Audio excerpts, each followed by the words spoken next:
Ang lolo at lola, mabait ang aking lolo at lola.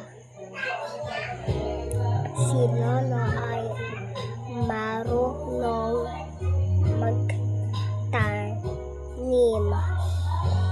Lola ay masarap magluto.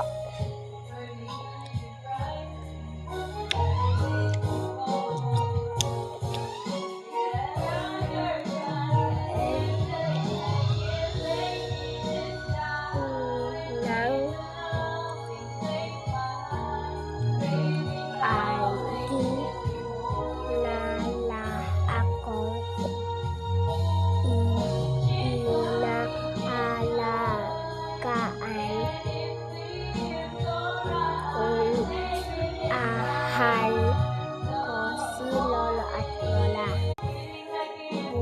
Bumasa at sumulat. Ako si Elma Suk. Gusto kong bumasa at sumulat araw-araw. Nagbabasa ako ang aklat. Sumusulat ako sa aking kuwaderno. Mabait pag natututo.